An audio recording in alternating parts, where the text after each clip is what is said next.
Well, welcome to our Part B Womanhood in Mission.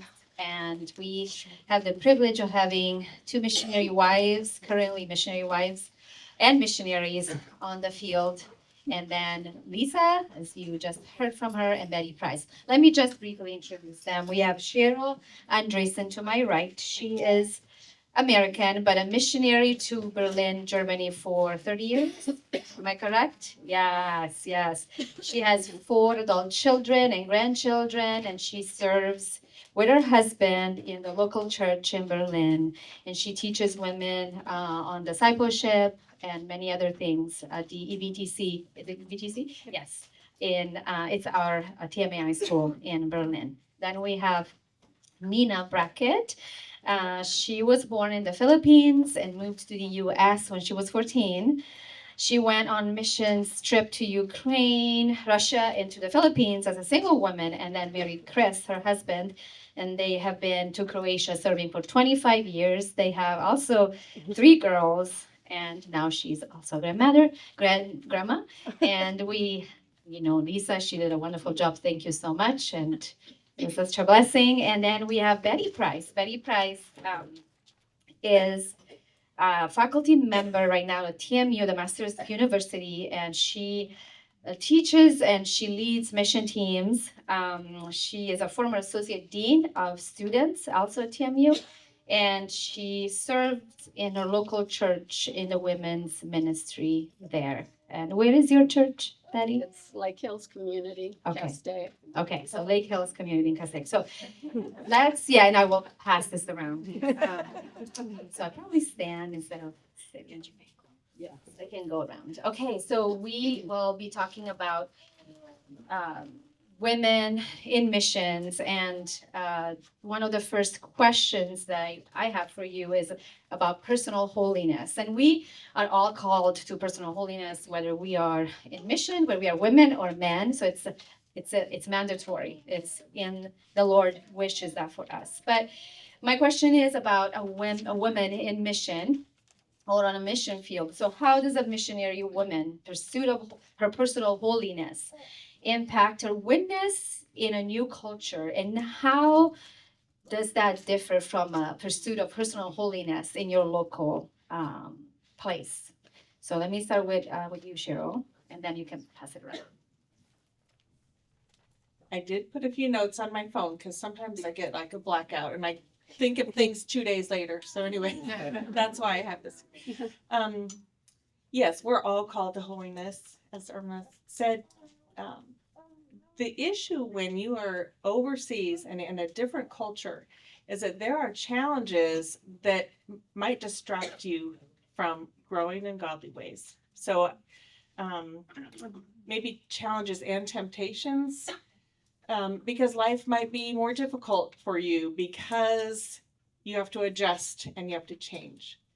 So I think that training yourself in holiness and in godliness, to make yourself be working on it, to have those habits before you are in a place where it's more difficult or more challenging, where you have more stress, it's just a good thing. Because a lot of times we tend in times of stress to, I know there's different kinds of men and women, but you can tend to maybe crawl into your cave or into your shell. Or we might spout off things that are not biblical. So, yeah, I think that's what I Thank you. pass that on. For sure, personal holiness is a goal, whether you're in the mission field or not. But being in the mission field definitely makes it more challenging.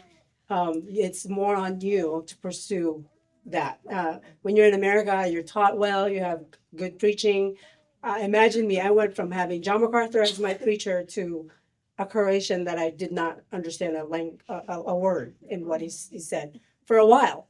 It wasn't like I sat down a week and then the next week I understood. It took years maybe before I could finally sit down and concentrate hard and understand everything he said.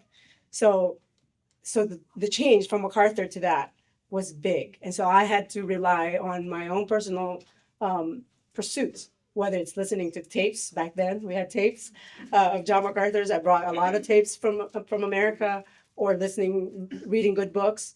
And then in addition to that, I also started becoming a mom. So the challenge of learning a language and then new responsibilities at the same time, it just was, if I was not on the ball, I think it would have been, again, not that it's up to me. The Lord was gracious and helped me in that. But yes, personal. I think there's also challenges in your holiness because of different forms of spiritual warfare. If spiritual warfare is that which distracts us from the gospel in the US, some of that spiritual warfare is simply the comfort of being in awesome town, right?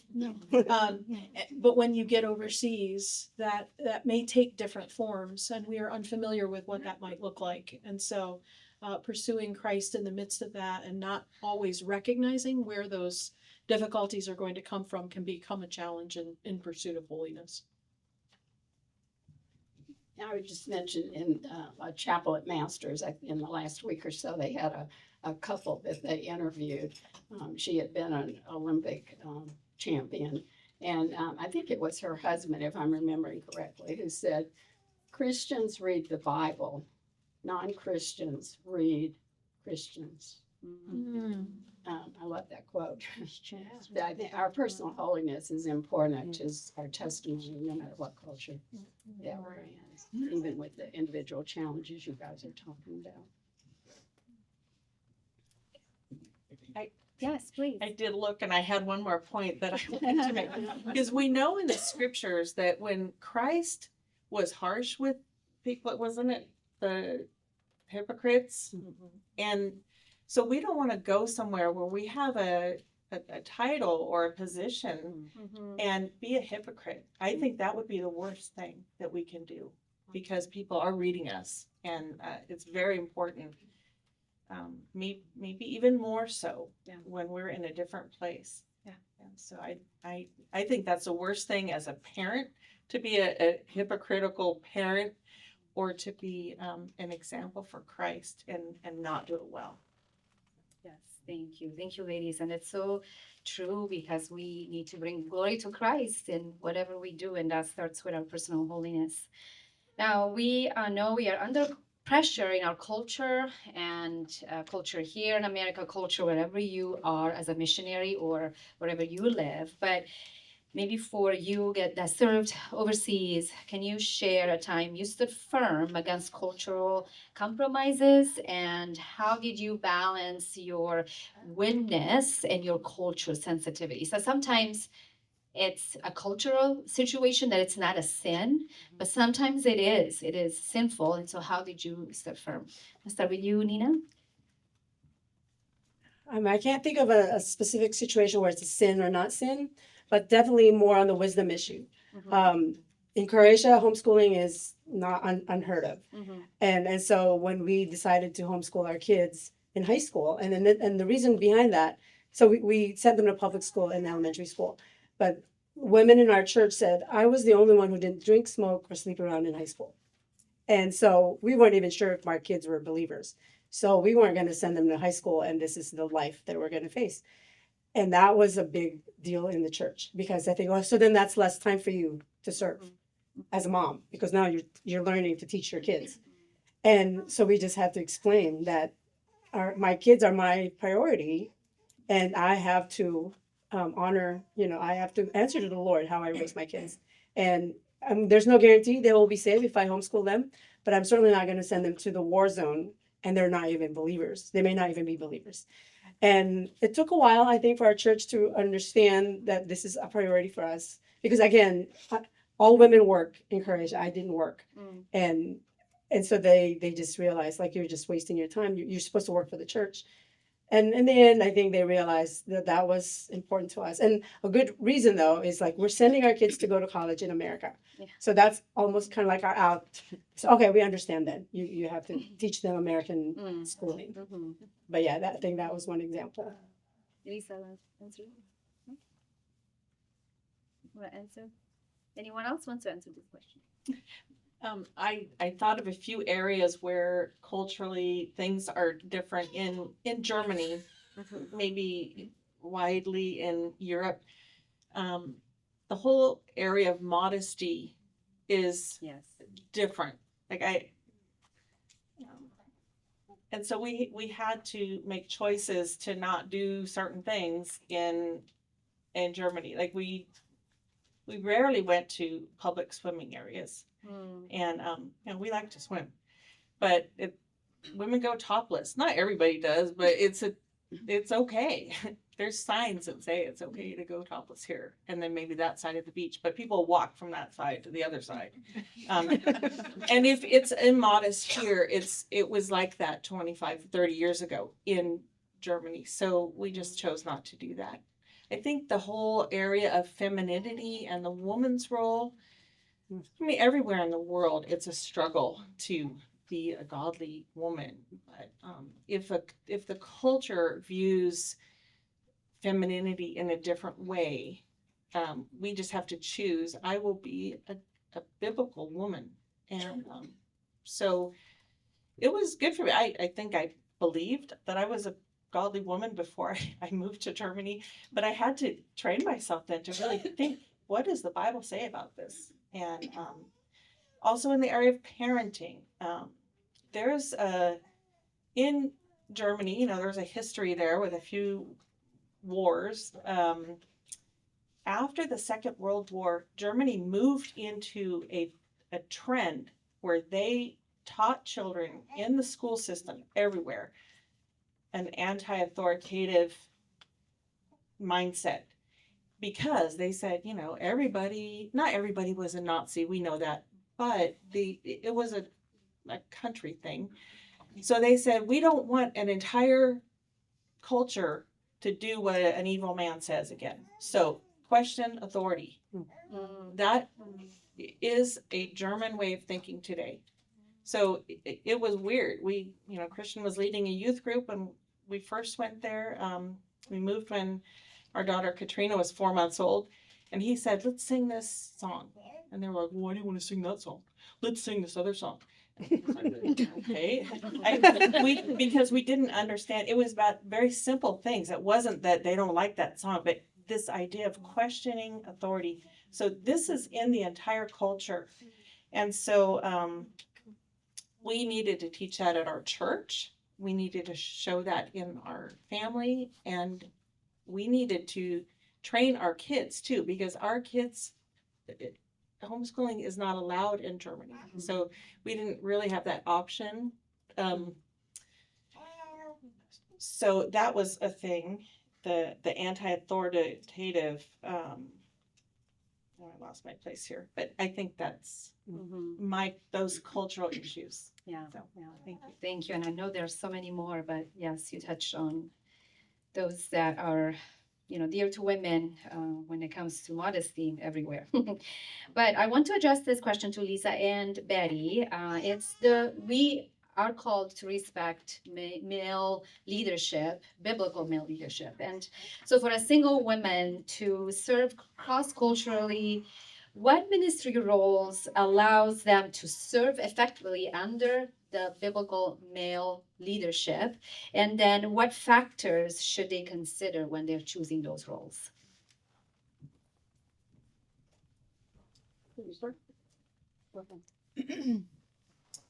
One of the joys of my career in serving in the church and serving in missions has been being able to walk side by side with my pastors, with my bosses. Often young women will come and say, how is it that you do that? I don't understand how you can serve with them the way that you do. And I think the joy is I learned early that my role was really to bring joy to them. And so by being faithful to the scriptures, by being faithful to what they're calling me to, there was an opportunity to, whatever task was in front of me, there was an opportunity to honor their voice in it, to ask good questions, to be humble. And there were moments when I didn't ask good questions and I wasn't humble in the midst of that. But to continue to walk knowing that we have a task that is greater than what my desires might be to rule in whatever that might look like. And so, what roles are open? There's a lot, right? Women's ministry in the local church touches more than 50% of most churches.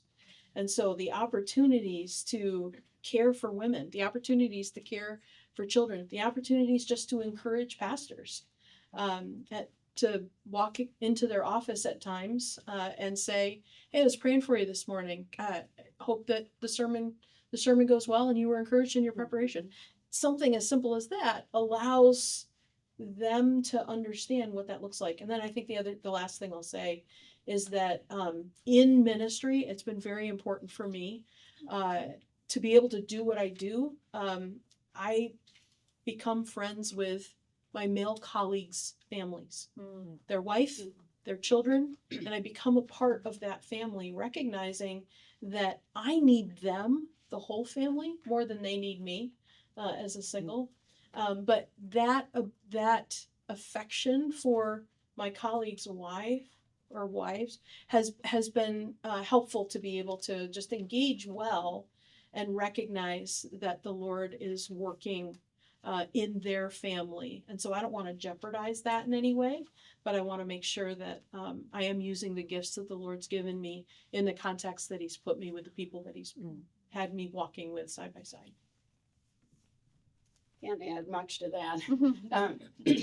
But I would say my understanding from scripture, from like 1 Timothy 2, that the main teaching about male leadership in the church is that men should be the main doctrinal teachers for the entire church body, and that they should be giving, the pastors and elders should be giving the overall leadership to the entire church. And I think there's so many roles, like Lisa mentioned a whole bunch of them, that just all kinds of ways that women can serve and even be in some leadership roles in children's ministry, women's ministry, compassion ministries, and other kinds of ways. Again, I'm assuming that in different cultures on the mission field, that a single woman wants to work like under the leadership of whoever is her supervisor or leader in that situation. And there may be times where her understanding of scripture is that here's a role she could fill that would not violate scripture, but her male leader may not be completely comfortable with that. And I believe that she's called to, in love, submit to him and not seek to just create conflict there because she wants to do a certain thing. But hopefully I've had the same kind of experience Lisa has of working together side by side. Some of the same people. Some of the same people, male and female, that have just been wonderful lifetime friends and with their spouses, and wonderful relationships, and really being encouraged by some of the men that I worked with to take on roles. And I'm like, I'm sure, aren't you wanting to do that? And they're like, no, you'd be great at this and I'm totally fine. And just had that encouragement. But a lot of that kind of support depends on the relationship, like you're talking about, that's already been created. Yeah. Let's talk about ministry and marriage. And this is a question for both people on the mission field and on here at home. So how did you protect, this is for Nina and Sheryl, how did you protect your marriage by being overshadowed by ministry? And was there a time when you had to say no to a ministry in order to protect your marriage? Mm-hmm. Yeah, it's an issue. I am married to a very hardworking man. I think if he wasn't a believer, he would be a complete workaholic. He just loves to work. But he loves our family. So my husband did make specific time for our family. So I would like to say that because of his leadership, we did have family time. And I just had to get on board with, if I knew he had Saturday planned for family, I wouldn't be saying, well, let's wash the windows today. Because then he would be not spending his time with our kids. And it took me a little while to figure that out. I'm sure there were times where we had to say no to some things because of family. I can't right now think of something. But family and marriage needs to be a priority. Going back to what we said about our witness when we're overseas, we can't talk about biblical marriage and then have a bad marriage. I think, each person who's in a family or in a marriage or even in close relationship, when you see that there's something going wrong, you need to nip it in the bud. Because, like I mentioned before, those challenges that are in ministry it just causes maybe some extra stress. So our marriage has always been a priority. Our family was a priority. I think if we could rewind life and do it again, would be some things that we would do different, but God doesn't give us that as a possibility. I think we want as much as we can to be growing in marriage, but also in relationship with other people.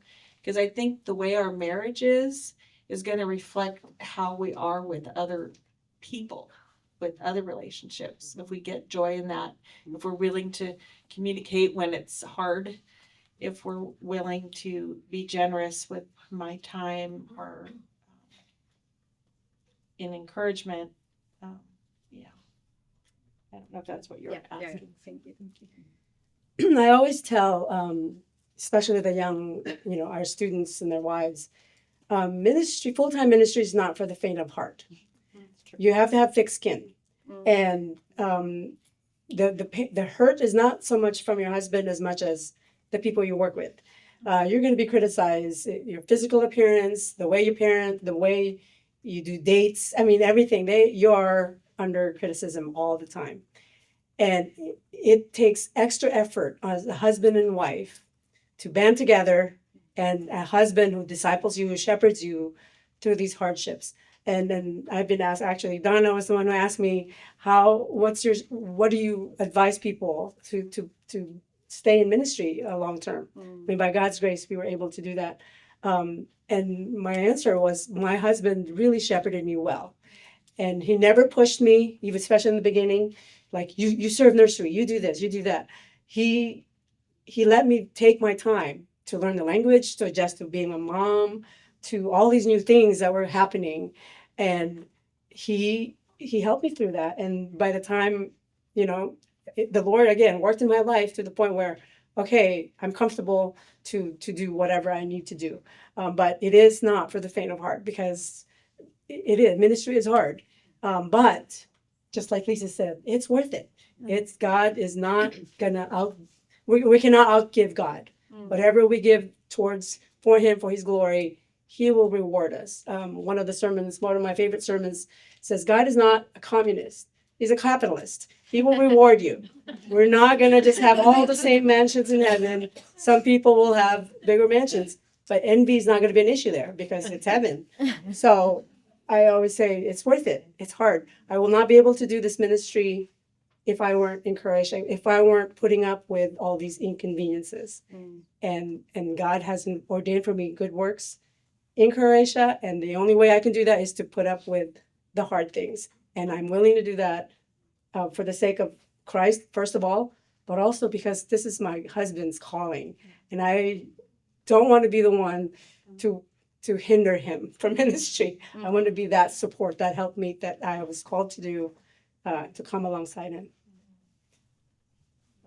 Yes, thank you. It was very encouraging. Okay, unfortunately, we are over time, and I went too fast, and I had way too many questions for you ladies. But as we conclude, I will ask probably either Lisa or Betty to answer this. What are the most important ways church members can come alongside women that are pursuing missions, and how can they, either if they're single or married, how can we better support them as they consider mission?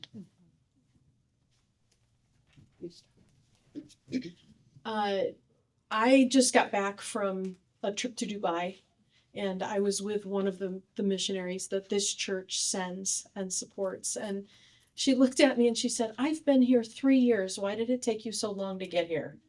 That's one of the ways that we could support our people who are on the field. But I think the church has a real role to come alongside women, couples, and to walk with them through all of the questions, through the discipleship, to help them raise support, to pray for them, and then to continue to minister to them while they're on the field.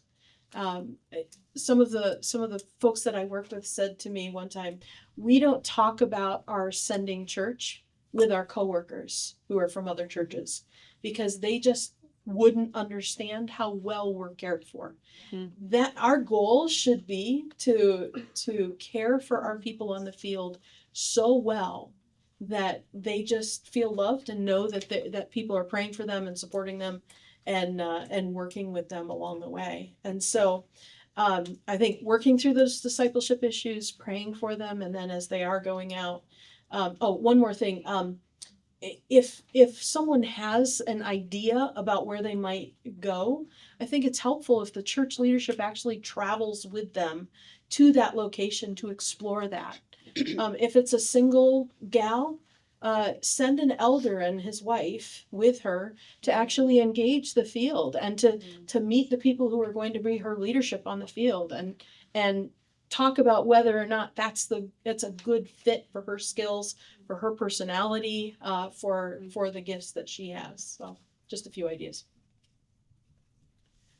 I just wanted to touch on, I would encourage you, if different churches that you're in, if you have sent out short-term teams or are thinking about that, I encourage you to, yesterday I read the section, Rita, where'd that come from? That Lisa has in the book about short-term missions trips. There are pros and cons to doing that. There are good ways to do it and not so good ways. While I haven't been a career missionary as these women have, I have been blessed by short-term teams, mostly with masters. But Russia, when it was still the Soviet Union, 2 summers, Ukraine, Kiev, 2 summers, South Africa and Mozambique, 1 summer. I've gone places I never dreamed in my whole life I would go. And while God was not leading me to be a career missionary in one of those places, God gave me a heart for missions and missionaries by being a part of those trips. And I do believe that for years I have prayed more and given more generously financially to support missionaries because I got to go on those trips. I know they can be good. Lisa trained all the teams that went out for masters for several years. My church sent out a team, Jesse's here, to Colombia. And to be with Anna and Ricardo. And there's so many wonderful things that I think was done so well. There were 15 of them and they were there 10 days. I think every one of the 15 of them taught while they were there. They had to do all this preparation and study for different groups that they were going to teach and pass their teaching through one of the leaders at our church before they got to do that. I understand from reading Lisa's article, and I've heard this before, it can be exhausting to the missionaries on the field to host a group, and they can just collapse in exhaustion when the people leave. But I'm pretty sure, I haven't asked them, but I'm pretty sure that Ricardo and Vanna felt that this team really contributed and supported and helped their ministry. And if you're tired at the end, it's so worth it. Yeah, In the yeah, life yeah. of the church, I would take the exhaustion every time. Okay. Every time. So if you're going to do that, I think that can be a great way with young women and men as well, who maybe they're not even interested, but maybe they are, to help them to learn more and to find out more what it's all about. But study up and do it well. So I mean, I've lived through some of the hard things on some of these teams I've been on too, and it can be very difficult, but it can be wonderful. So I support that. Well, thank you again for joining us and really sharing your wisdom with all of us. And you are dismissed for lunch. Thank you for being with us, and we'll see you later.